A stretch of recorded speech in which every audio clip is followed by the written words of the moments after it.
Hello दोस्तों, नमस्कार। आज हम आप लोगों को फिर से केदारनाथ और जो चार धाम है उनकी अपडेट दे रहे हैं, जिसमें आप लोग देख सकते हैं कि किस प्रकार से 10 दिसंबर की शाम को और 9 दिसंबर की शाम को किस प्रकार से केदारनाथ और चार धामों में बर्फबारी हुई। तो उसका जो अंजाम है वो आप देख सकते हैं कि जो ठंड का प्रभाव है वो सीमा के पार पहुंच चुका है और बर्फबारी जो ऊंचे पहाड़ी इलाकों में है वहाँ जम कर के हुई, जिसका असर मैदानी इलाकों में शीतलहर के रूप में देखने को मिल रहा है। तो आप लोग देख सकते हैं किस प्रकार से जो केदारनाथ है, बद्रीनाथ है, गंगोत्री, यमुनोत्री, चार धामों में जो ऊंची ऊंची पर्वत चोटियां हैं, उन चोटियों के ऊपर किस प्रकार से बर्फबारी हुई है। तो केदारनाथ का जो दृश्य है वो आप लोग देख रहे हैं किस प्रकार से जो पीछे हिमालय क्षेत्र है, उच्च हिमालय क्षेत्र, तो उसके ऊपर जो बर्फबारी हुई है उसका जो प्रभाव है वो मैदानी इलाकों से लेकर के जो छुटपुट पठारी भाग है उन क्षेत्रों पर भी काफ़ी अधिक असर पड़ा है। क्योंकि अगर इंसान के पास आग का साधन ना हो, घरों में हीटर का साधन ना हो या फिर गर्म कपड़े ना हो, तो उसका जो परिणाम है वो काफ़ी घातक हो सकता है। इसलिए ठंड को मद्देनज़र रखते हुए अपनी जो साधन हैं, निजी साधन हैं, जिनसे हमारी जो दिनचर्या है वो काफ़ी सुकून भरी हो, तो ऐसी दिनचर्या को आगे बढ़ाते हुए हमें कार्य करना है, ताकि जो ठंड है, ठंड से राहत मिल सके और गर्म कपड़े पहनने से शरीर को संतुलन का जो स्तर है वो सामान्य रहता है। और जब शरीर जो संतुलन का स्तर है वो सामान्य रहेगा तो स्वस्थ शरीर रहने से हमारे जो कार्य प्रगति हैं वो कार्य प्रगति पर होते रहेंगे। तो इस प्रकार से चार धामों की जो अपडेटें हैं वो हम आप लोगों को अपने ब्लॉग के माध्यम से देते रहेंगे, जिसमें आप देख सकते हैं कि जो चार धाम की अपडेट है उसमें से पहली जो बर्फबारी है उसका जो नज़ारा है उनको हम अपने ब्लॉग के माध्यम से आप लोगों को दिखा रहे हैं।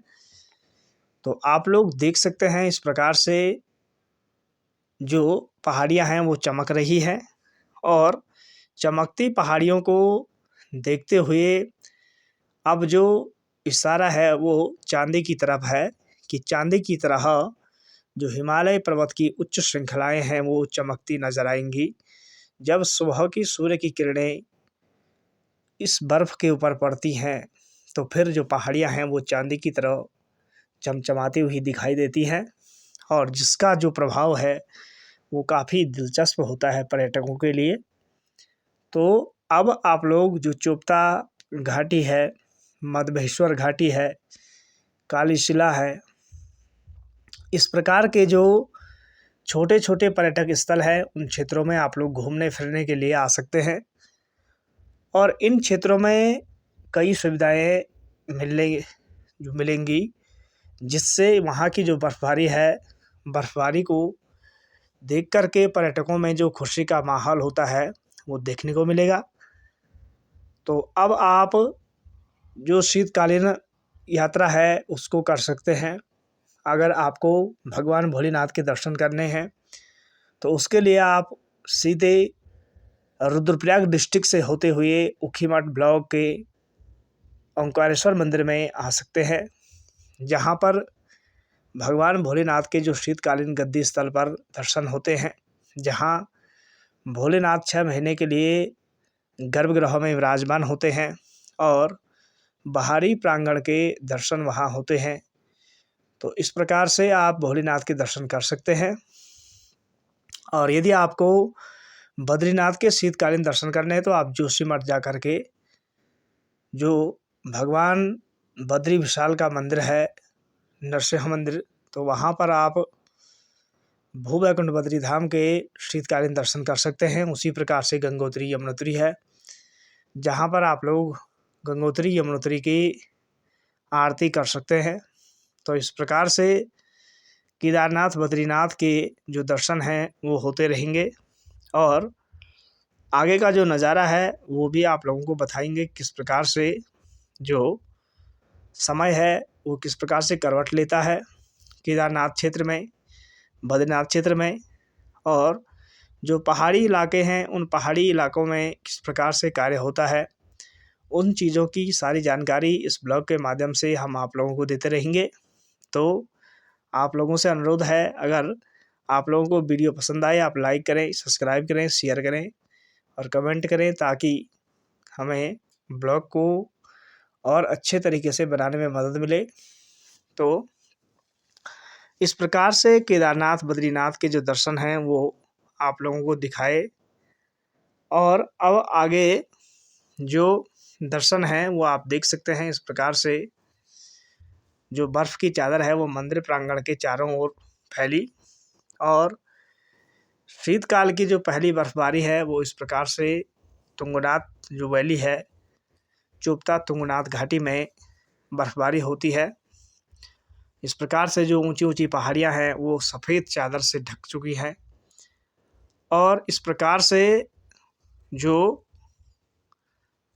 समय है उसको आगे बदलने में काफ़ी मदद मिलती है। और गंगोत्री यमुनोत्री का जो दर्शन है वो आप लोग कर रहे हैं, जिसमें आप देख सकते हैं इस प्रकार से पर्यटक 4 धामों के दर्शन करते हैं। ये भूभाकुंड बद्री धाम का नज़ारा है।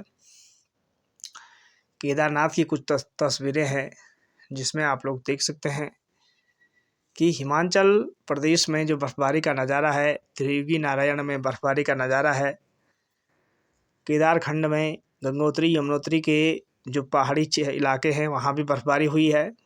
और इस प्रकार से जो गंगा जी के प्रवास मुखवा में दिखाया शानदार जो नज़ारा है बर्फबारी का, तो आप लोग देख सकते हैं। कुछ खास तस्वीरें हैं जिनको हम आप लोगों को अपने ब्लॉग के माध्यम से दिखा रहे हैं। ये गंगोत्री यमुनोत्री का, और हिमाचल प्रदेश में आप देख सकते हैं इस प्रकार से बर्फबारी का लुत्फ़ उठाते पर्यटक चारों ओर घूमते फिरते, ये देख रहे हैं आप, झूमते नज़र आ रहे हैं, क्योंकि इन लोगों को बर्फबारी देखने का बड़ा शौक़ होता है, लेकिन कभी कभी ये जानलेवा भी होता है। तो इसलिए ध्यान रखें और देख कर के ही बर्फबारी का लुत्फ़ उठाएं। कहीं ऐसा ना हो कि बर्फबारी का लुत्फ़ उठाते उठाते मौत गले लग जाए। तो ऐसा कार्य नहीं करना है, क्योंकि वो बर्फ़ है वो प्राकृतिक है। अगर इतना भी छोटी सी तिनके भर भी गलती हुई तो परिणाम क्या होगा, इसका अंजाम आप देख सकते हैं। इस प्रकार से जो ऊंची ऊंची पहाड़ियां हैं हिमाचल प्रदेश की,